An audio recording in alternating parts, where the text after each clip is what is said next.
Well, I think the Flagler game was one of those games, where we lost the game, but I was extremely pleased with our effort. We'd had 3 training opportunities in 21 days. It's tough to play number 16 team in the country. Yeah, we tied them last year in regular season play, but to go down there with 3 practices in 21 days and expect to beat them it's a tall task. I think the players answered the call, played incredibly well. That game could have gone either way. I think we have to accept the fact that it's going to take us 2 to 3 weeks to make up for the 2.5, almost 3 weeks of training that we lost. But it's a process. We just have to trust that we have to take it one game at a time. We can't rush it. If we do that, we run the risk of injuries. We're already missing a couple of key players due to injury. But we're just going to take it one game at a time. And obviously, any win's a good win. And we got a lot of players involved today. We played all 19 players on our roster, and that's always a good thing.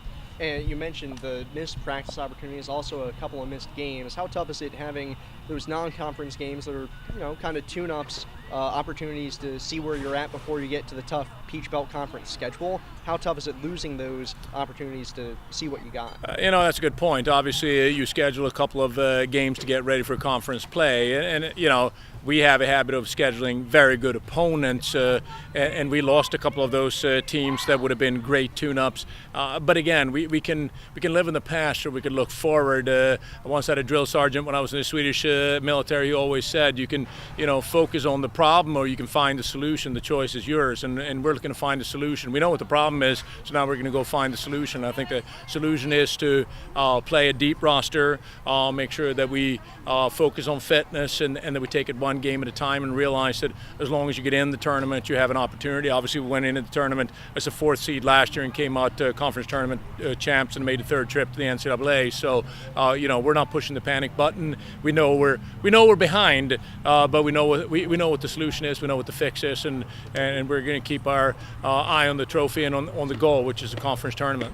And you mentioned the depth. You had 5 different players enter on the score sheet today, 5 different players score a goal. That's got to be pretty nice having, a wide set of players contribute like that. Well, I think that's something that we talked about last year. You have to, look at your team when the season is over with. Yes, we were conference tournament champions, but one of the things that we talked about was we have to score more goals. We have to have more people score goals. We can't be so one-dimensional. And we didn't have a ton of players score last year. I think we have more widespread goal scoring. I think we have greater depth on the roster. So I think we're moving in the right direction. Again, like I said, we're 2 weeks behind everybody else. We're 4 or 5 games behind some of our teams in the Peach Belt, but that's neither here nor there. We will eventually catch up, and we ended up having to cut 3 games out of our schedule, and we now play a 14 regular season schedule, and that's it is what it is, and we're going to deal with it.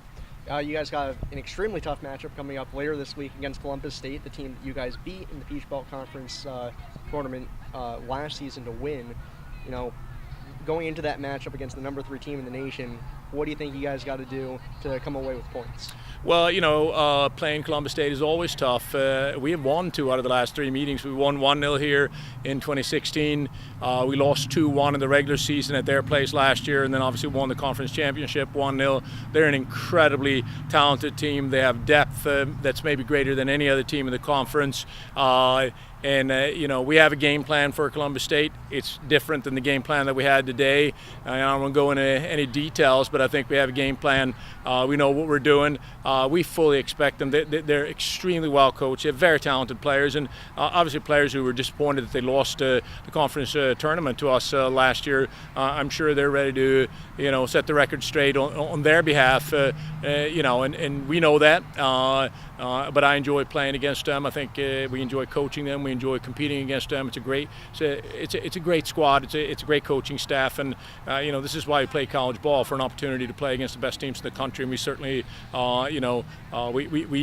we enjoy that, and we embrace that experience, I think. You guys are now 3-0 here playing at home. I believe you were 9-1-1 last season playing here at home. What makes you guys so successful playing here at the friendly confines? Well, I mean, I think LREMC Stadium has become our home. We love the place. The pitch is awesome. The facilities are great. And obviously, you get to stay in your, sleep in your own bed. You get to, come out here and play in front of, student body, friends, family. We're pretty good on the road as well. But obviously, it's great to start with, always being successful at home. And that's something that we've done really since the inception of this program. We've always been very good here at home. But LREMC, since it became our home in 2016, has really, it's an environment and it's kind of an aura that we have embraced, and we're proud to defend the stadium, and we're proud to put the UNCP badge on our uniform and play here at home in front of the people that support us more than anybody else.